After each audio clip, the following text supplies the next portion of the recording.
C'était la météo des plages avec écran, crème solaire et protection piqûre de méduse.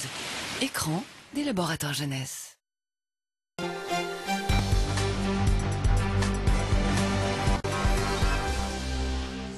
Bonsoir et bienvenue dans votre édition Marseille où l'actualité nous emmène ce soir encore dans l'un des lieux où les Roms ont trouvé refuge après leur dernière expulsion et vous allez voir, les conditions de vie sont toujours aussi difficiles.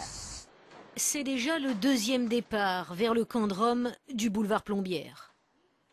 On s'occupe des Roms qui sont à Lionel-Ratéry, ils sont une soixantaine, voire 80 le soir. On s'est engagé depuis une dizaine de jours à apporter de l'eau, vous allez voir tout à l'heure. Là, il y a des légumes frais qui nous sont donnés par une association Andes. Il y a à peu près 80 à 80 kilos le matin, 80 kilos le soir.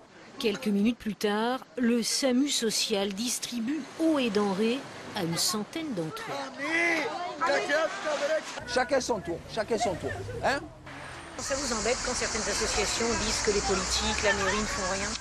Ça me gêne beaucoup, c'est quelque chose que l'on fait normalement tous les jours. Et d'être montré du doigt, de dire on ne fait rien, alors qu'à 6 h du matin on fait notre première tournée. Hier soir à 21 h on a apporté encore du pain. Je veux dire, quelque part on se sent... Et puis moi j'ai 80 fonctionnaires qui travaillent tout au long de l'année.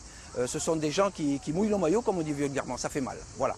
Car après chaque expulsion, la polémique enfle. L'expulsion de ces familles-là date d'il y a 15 jours à peine. Si les associations approuvent ces actions d'urgence, elles dénoncent aussi l'absence de volonté politique. Ils attendent qu'ils partent, qu'ils repartent. C'est tout, c'est une volonté. Voilà. Ils ne veulent pas. Alors, quand c'est Marseille 2013, c'est quand même un peu impressionnant que voilà, dans cette ville où on se veut, je veux dire, le centre du monde, eh ben, on n'est pas capable de s'occuper d'une centaine de personnes. Voilà.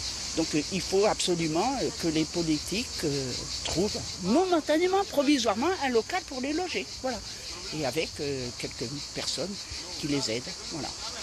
Car le fait est que ce square, squatté faute de lieu, n'a absolument pas vocation à accueillir ces familles. Je pense que pour cette société, les Roms, ce ne sont pas des humains. C'est pas des citoyens, c'est pas des... Voilà. Donc pour eux, ils ne se rendent pas compte de la souffrance, c'est plus des êtres humains. La ville de Marseille compte 1500 Roms baladés d'un lieu à l'autre au gré des expulsions et cela fait maintenant plusieurs années que ça dure. C'est tout nouveau, trocdepresse.com. C'est un site internet inventé par un Marseillais. Désormais, vous pouvez échanger vos quotidiens ou vos magazines. Julien, 35 ans, avoue et assume son petit côté old school. Lire la presse sur Internet, c'est carrément pas son truc. Ce qu'il aime, c'est le son de la page qui se tourne. Pour moi, ça reste irremplaçable. Je comprends tout à fait qu'il y ait des gens qui lisent la presse numérique, mais je trouve que ça n'a pas le même charme. Et quand on est dans son jardin ou dans son lit, sur son balcon, c'est toujours agréable d'avoir une pile de magazines et de pouvoir les lire, de pouvoir sentir le papier glacé. Bon, moi, c'est quelque chose que j'affectionne particulièrement. Et Julien n'est pas tout seul dans ce cas. Comme ce Marseillais, 35 millions de Français lisent chaque jour un journal ou un magazine version papier. D'où l'invention de trocdepresse.com, un site gratuit qui vous permet d'échanger vos journaux entre voisins. Il suffit d'inscrire son adresse et ses centres d'intérêt. C'est très simple. Cela permet de savoir qui lit quoi au même endroit. On jetait beaucoup de magazines avec ma femme, on en lit beaucoup, et c'était un gros gaspillage. Et un jour, je suis descendu dans la poubelle, j'ai jeté tous mes magazines, et il y en avait autant, c'était ceux de mes voisins. Et je me suis dit, il y a un problème, c'est pas normal qu'on jette comme ça des magazines, on les lit 1 heure, et puis bon. Donc ça m'a gêné, et c'est comme ça qu'est partie l'idée, voilà. Trocdepresse.com compte déjà plus d'1 millier d'abonnés et parmi eux, Magali. Une affichette à l'entrée de sa résidence et le tour est joué. Reste plus qu'à procéder aux échanges via les boîtes aux lettres. Du coup, ça permet le soir en rentrant de trouver le magazine dans la boîte aux lettres. C'est plus sympa que les factures. Avant, on avait juste l'habitude de se dire bonjour, bonsoir. Et là, du coup, avec l'échange de magazines, ça rapproche les voisins. Un bon plan anti-crise et anti-gaspillage qui ferait presque l'unanimité. Enfin, presque. Et vous pensez que c'est un manque à gagner pour vous ou pas? Évidemment, je pense encore un supplémentaire. Je pense que voilà. Mais bon, c'est bien pour les gens. Hein, donc, je pense que si on inverserait les rôles, on ferait certainement pareil. Sur la plage, je prends, je lis, je rends. C'est la devise des compagnons d'Emmaüs qui mettent depuis 5 ans des livres à la disposition des vacanciers sur les plages marseillaises.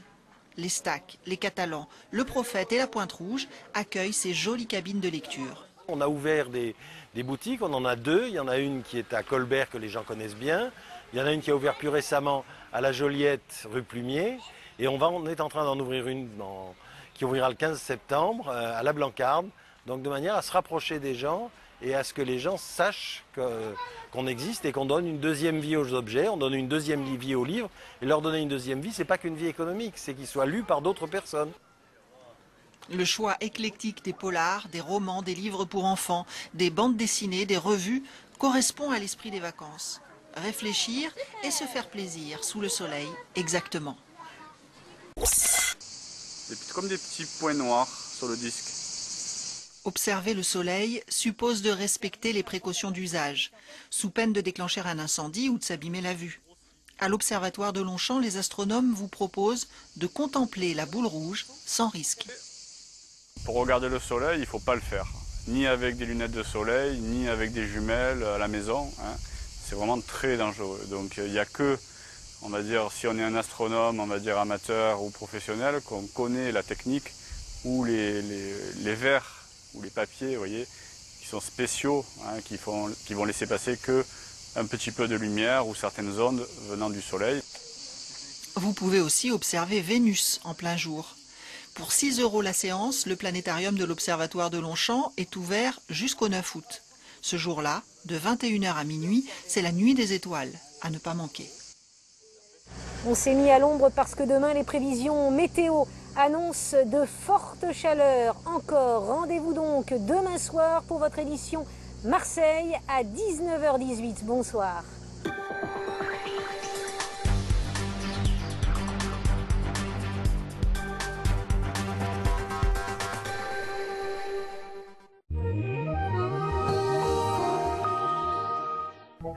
Demain, la matinée sera ensoleillée et chaude malgré un léger vent présent sur le littoral.